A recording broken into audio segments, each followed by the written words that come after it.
नमस्कार साथियों, तेरी मेरी कहानी साइकोलॉजिकल सेशन में आप सभी लोगों का स्वागत है। आज हमारा 76 सेशन है और जो विषय है वो बहुत रोचक है। बहुत सारी ऐसी कहानियाँ जो हमें हमारे क्लिनिकल प्रैक्टिस के दौरान मिलती हैं या आपसी किसी से बातचीत के दौरान किसी चर्चा का एक बहुत ही छोटा सा विषय जो कि अंतर्मन को सोचने पर मजबूर करता है कि इस विषय की चर्चा ज़रूर होनी चाहिए।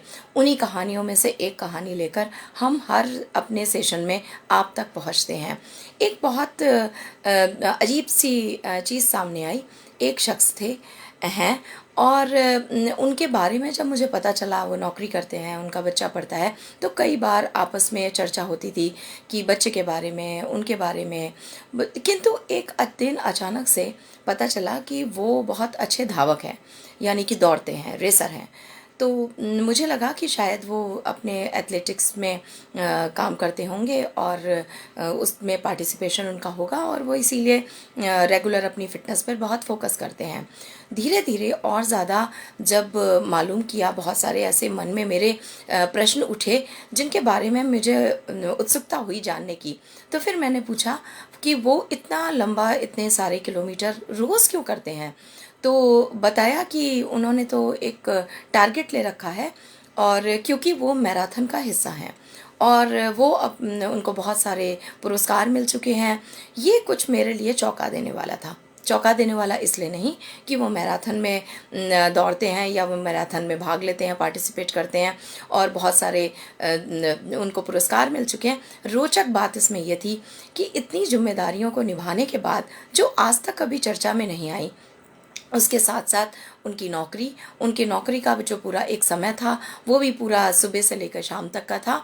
आराम का कोई वक्त नहीं था। एक संडे के अलावा मात्र उनके पास भी ज़्यादा समय जो मैंने कई सालों में देखा वो नहीं निकला। उसके बाद से उनका इतना जुझारूपन अपने एक क्षेत्र में जिसमें उनको एक अच्छी उपलब्धियां भी हासिल हो रही हैं और वो लगातार उसके लिए मेहनत कर रहे हैं। पता चला कि वो ऑफिस के बाद भी भागते हैं, ऑफिस जाने से पहले भी उतना टारगेट पूरा करके आते हैं। कई किलोमीटर का टारगेट लेके चलते हैं कि इतने किलोमीटर का रन है उनका। संडे में उनकी अलग गतिविधियां हैं। प्रश्न जब वाकई में एक और मन में उठा, क्या हम सब अपने अंदर का जो हमारा एक आत्मचिंतन है, जो हम सबको ज़रूरत है, क्या हम सबको भी उसका बोध है। जी हाँ, आज का विषय है सेल्फ एफर्मेशन। सेल्फ एफर्मेशन का मतलब ही होता है कि आपकी आपसे बातचीत, आपको इसका पता होना आप चाहते क्या हैं, आप करना क्या चाहते हैं। कई बार पढ़ाई, नौकरी और परिवार और उनकी जिम्मेदारियां तक हमें लगता है हमारा सेल्फ यहीं तक सीमित है और इसके अतिरिक्त कुछ नहीं। इसी तरह से और भी बहुत सारी ऐसी लोगों से मेरी मुलाकात भी हुई और समय समय पे उनकी भी कहानियाँ मुझ तक पहुँची। इसी तरीके से एक हमारी कलीग है जो कि डांस में उनकी बहुत रुचि है। तो वो कभी भी बहुत बड़े बड़े प्लेटफॉर्म्स में ही अपना प्रस्तुति नहीं देती।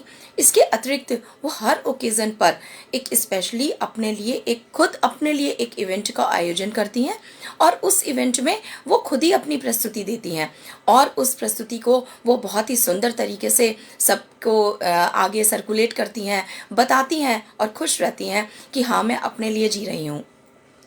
इसी तरीके से चाहे वो रेसर हो या वो डांसर या कोई पेंटर हो या कोई क्रिएटिव आर्टिस्ट या कोई लेखक हो या कोई किसी भी क्षेत्र से जुड़ा हुआ व्यक्ति जो अपने कार्य के अतिरिक्त स्वयं अपने लिए, अपने को खुश करने के लिए जी रहा है और सोच रहा है, मेरे ख्याल से वो सच्चा हीरो भी है।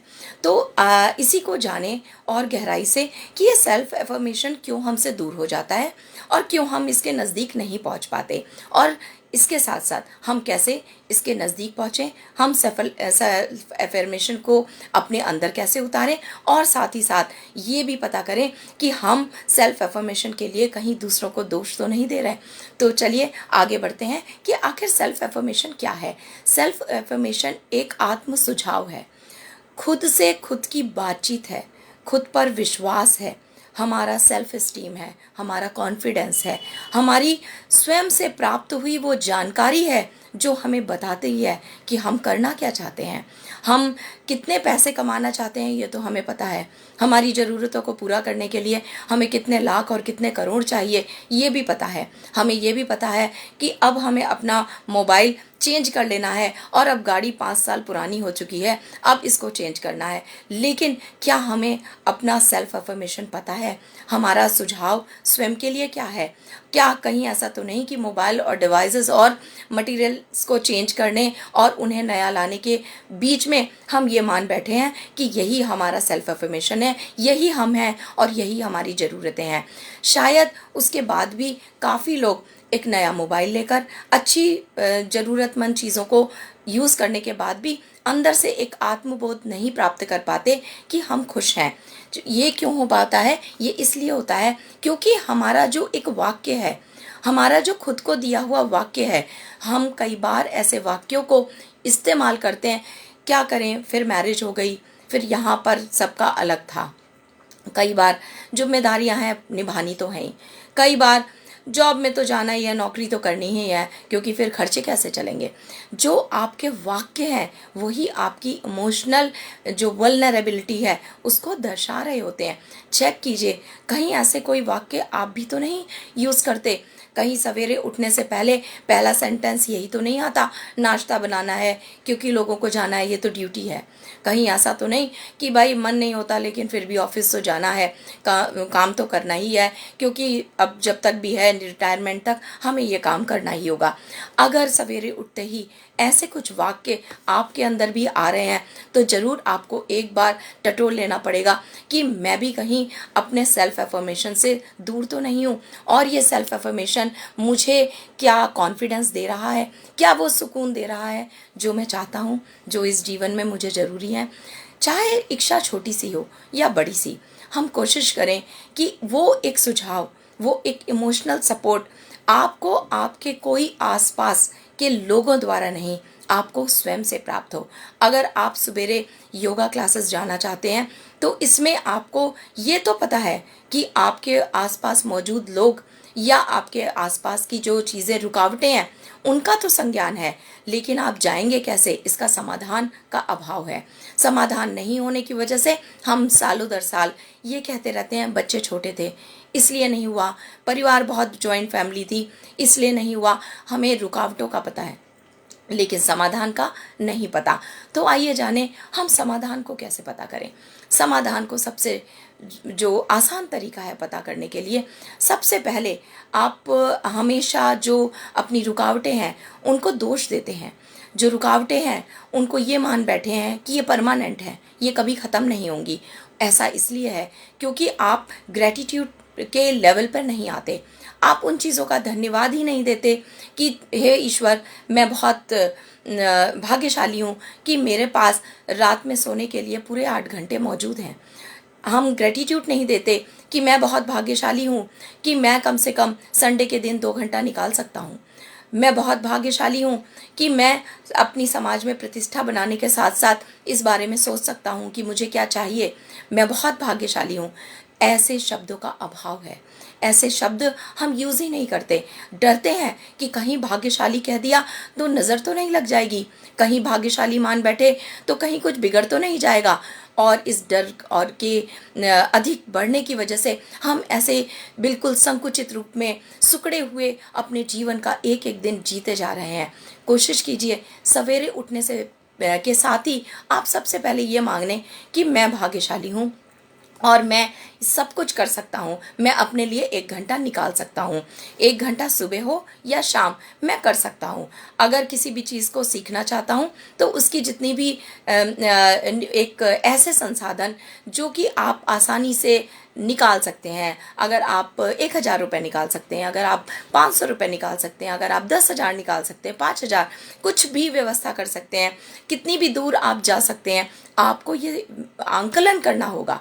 आपको इस डेटा को पूरा प्रैक्टिकल वे में स्वयं एनालाइज करना होगा। अक्सर इसमें भी गलतियां हो जाती हैं। हम अक्सर अपने पति, अपने बच्चे, परिवार के लोग, वाइफ, सबको बिठाकर उस पर चर्चा करना शुरू कर देते हैं। फिर से आत्म सुझाव और आत्म आकलन का जो संज्ञान है और जो उसका बोध है वो खत्म हो जाता है, और सेल्फ एफर्मेशन आपको कभी नहीं मिल पाती, क्योंकि यहाँ पर आपने स्वयं से बातचीत नहीं करी। स्वयं से बातचीत करने के लिए दो तरीके हैं। पहला, मनन, आप सोचें, विचारें, उस पर चिंतन करें। दूसरा, आप उसे लिखें।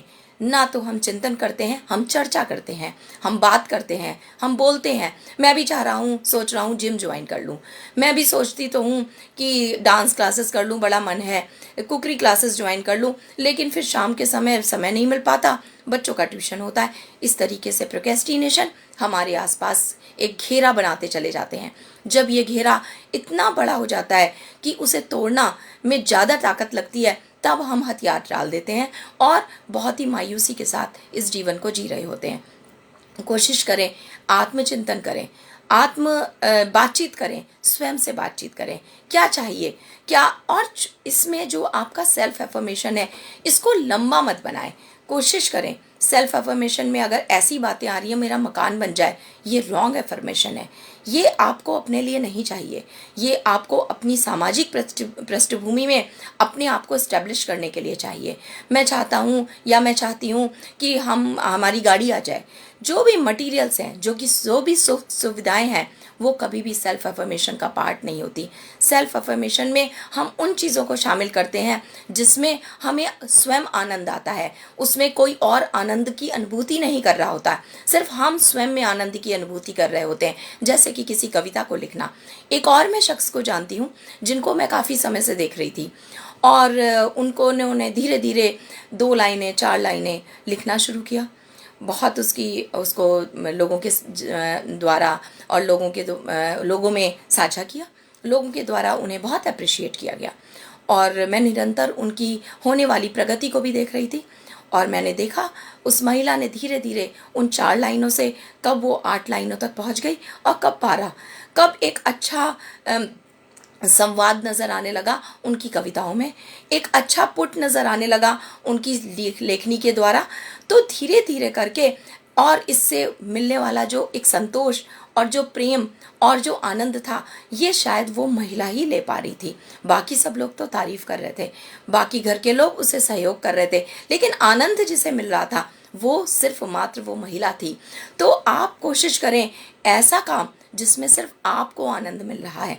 अगर आप किसी जगह पे घूमने जाते हैं, बाहर खाने जाते हैं, कुछ शॉपिंग करने जाते हैं, पिकनिक पे जाते हैं, तो यकीन मानिए वो शॉपिंग करके लाए हुए कपड़ों से आप मात्र आनंदित नहीं हो रहे होते हैं। आप जहाँ उन्हें पहन कर जाते हैं, आप उसे दूसरों के दिखाने हेतु भी उनका इस्तेमाल कर रहे होते हैं, और वहीं से आपका जो सेल्फ एफर्मेशन है वो दूषित हो जाता है। जब आपका सेल्फ एफर्मेशन दूषित हो जाता है, यानी कि उसमें कुछ और गलत भाव भी जुड़ गए, उसमें दिखावा आ गया, उसमें लोगों के सामने इस बात की एक इच्छा जागृत हो गई कि मैंने जो कपड़ा पहना है लोग उससे तारीफ करें, मुझे उसके बारे में पूछें कि तुमने ये कहाँ से खरीदा। अब यहाँ से आपका सेल्फ एफर्मेशन बेमानी में बदल जाता है।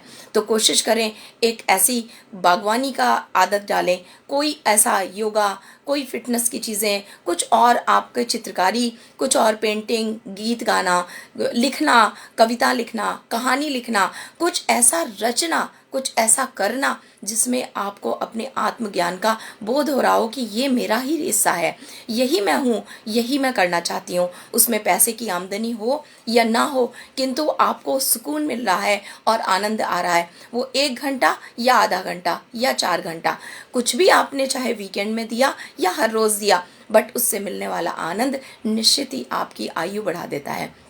आप देखेंगे कि आप उसकी चर्चा करना पसंद करते हैं, आप खुशी खुशी महसूस करते हैं मुझसे मेरे उस आनंद वाले कार्य के लिए बात करी जाए, मुझे उसमें आनंद आ रहा है। आप उसके लिए वक्त निकालने लगते हैं, क्योंकि फिर धीरे धीरे आपकी जो शरीर की ताकत है, जो मन की ताकत है, जो मस्तिष्क की ऊर्जा है, वो सब उस कार्य में जुट जाती है, और इसे ही पैशन कहते हैं। उसके बाद जब हमारी ऐसी कुछ काम हमारे पैशन में कन्वर्ट हो जाता है, तो हमारी तरक्की होने लगती है। हम निश्चित ही खुश होने के साथ साथ अब महसूस कर पा रहे होते हैं कि हम जी रहे हैं और हम आगे उन्नति में तरफ बढ़ रहे हैं, यानी कि ऊर्जा का संचार होने लगता है।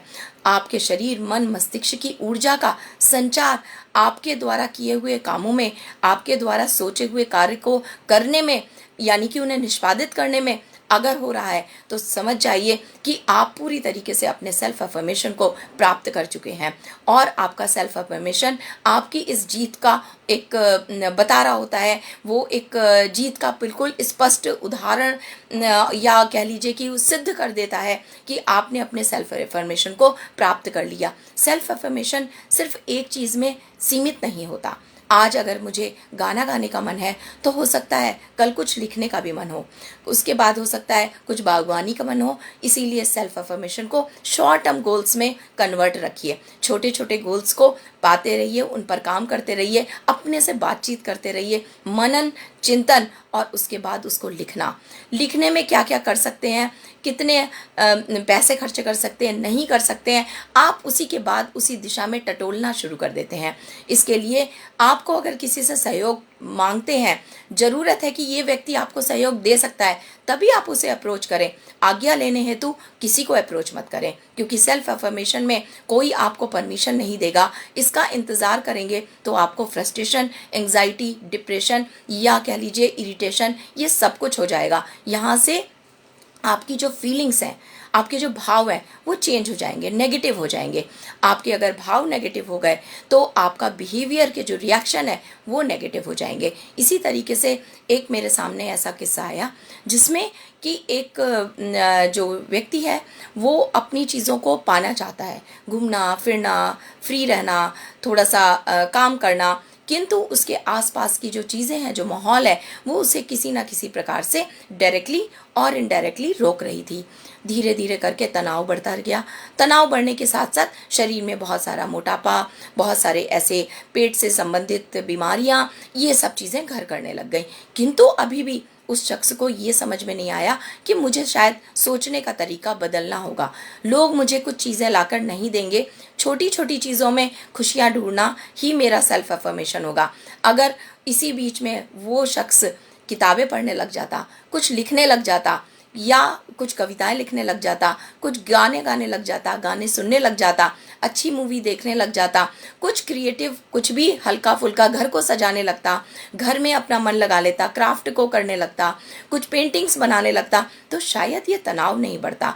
किंतु नहीं, हमें ऐसा लगता है कि हमको कोई बड़ा सहयोग लोग प्रदान करेंगे, और अगर लोग नहीं प्रदान करेंगे तो हम अपने हाथ पैर मारते रहते हैं, दिमाग को अननेसेसरी चलाते रहते हैं, और जिसके द्वारा हमारी फीलिंग्स, हमारा व्यवहार सब कुछ बेकार हो जाता है, और हम अपने आप को एक दुखी और दुखियारी के रूप में प्रेजेंट करने लगते हैं, और बार बार दोष देते हैं कि इनकी वजह से, इस वजह से, इस व्यक्ति की वजह से, इस माहौल की वजह से मैं आज इस हालत में हूँ। एज अ साइकोलॉजिस्ट मैं हमेशा अपनी क्लिनिक में कहती हूँ, जो रो रहा है, जो दुखी है, जो बहुत परेशान है, अगर संभव होता है तो मैं हर उस शख्स से कहती हूँ कि आप स्वयं में चीज़ों को परिवर्तित करने के लिए सोचें। इस पर डिपेंडेंसी मत करें कि जब आपका माहौल और जब आपके लोग बदलेंगे आप तभी सही हो सकते हैं। अगर आपके आसपास लाइट नहीं है, तब भी कोई ना कोई शख्स लालटेन में पढ़कर भी अपनी परीक्षा को पास करता है। जब बाहर आसपास बहुत शोर हो या बहुत नेगेटिव वातावरण हो, फिर भी हम जीत जाते हैं और अपनी सफलता को हासिल करते हैं। ऐसे बहुत सारे उदाहरण हम सब ने पढ़े हैं और हम सब ने सुने हैं। तो हमारे आसपास की रुकावटें हमारी सिर्फ सोच में हैं। हमारे आसपास की जो रुकावटें हैं वो हमने खुद क्रिएट करी हैं अपने फीलिंग्स और अपने बिहेवियर के रिएक्शन से। कोशिश करें उनको एलिमिनेट करें। एलिमिनेट करने से आपकी सोच का दायरा, तरीका सब बदल जाएगा, और आप अपने सेल्फ एफर्मेशन में जो आप प्राप्त करना चाहते हैं, आत्मबोध के नज़दीक भी होंगे और उसे प्राप्त भी कर लेंगे। तो ये जीवन आनंद से बिताने के लिए मिला है। हो सकता है मैं भी अपने सेल्फ एफर्मेशन से दूर हूँ, क्या पता, हो सकता है मैं भी कहीं कुछ ऐसा चाहती हूँ और जो नहीं कर रही हूँ। आज से ये सेशन मेरी कहानी से भी जुड़ जाएगा और मैं कोशिश करूँगी कि मैं भी अपने सेल्फ एफर्मेशन के नज़दीक जाऊँ, चिंतन मनन और कुछ नोट डाउन करूँ मैं चाहती क्या हूँ, और उन्हें शॉर्ट टर्म गोल में कन्वर्ट करके शुरुआत कर दूं। तो देखती हूँ कि मैं कैसे शुरुआत करती हूँ और आप स्वयं को देखिए कि आप कैसे शुरुआत करते हैं। तो आज ही से शुरू करिए स्वयं से बातचीत, स्वयं को सुझाव देना और स्वयं को ही इमोशनल सपोर्ट देना। कोई किसी को सपोर्ट नहीं देगा। हम स्वयं ही अपने लिए काफ़ी हैं, क्योंकि ईश्वर ने हमें अकेला ही भेजा है और हम इस दुनिया से अकेले ही जाएंगे। तो जीवन में ऐसे जिएं कि हम अकेले में भी आनंद प्राप्त कर सकते हैं, और इस आनंद का जो कीमत है वो अनमोल है, उसकी कोई कीमत नहीं है और कोई और उसे आपको प्रदान नहीं कर पाएगा। तो इसी के साथ आज सेल्फ अफर्मेशन में जो भी हमारी और आपकी बातचीत हुई है इस सेशन में, कोशिश करूँगी आप अपने सुझाव, अपने लाइकिंग और अपने कमेंट्स हमारे इस एपिसोड में ज़रूर दें। इसे अधिक से अधिक शेयर करें, क्योंकि ये अगर ऐसे सेशन लोगों तक पहुंचते रहें और लोगों को जीवन जीने का तरीका आ जाए, तो हमें लगता है हमारा उद्देश्य पूरा हो रहा है। तो इस हमारी कम्युनिटी में हमारे स्वस्थ लोगों का होना, उनका खुश होना और खुशहाली का आसपास फैलना, यही हमारा उद्देश्य है। तो आप हमारे हेल्पलाइन नंबर 9411731750 पर अपनी किसी भी प्रकार की समस्या, उलझन को टेक्स्ट के माध्यम से भेज सकते हैं और हम आपको जो भी बेस्ट हमारा रिप्लाई होगा आप तक पहुंचाएंगे। इसी के साथ आज के सेशन में मुझे विदा दीजिए और बहुत जल्द एक और नए विषय और नई कहानी के साथ आपके साथ जुड़ूंगी। तेरी मेरी कहानी साइकोलॉजिकल सेशन। धन्यवाद, नमस्कार।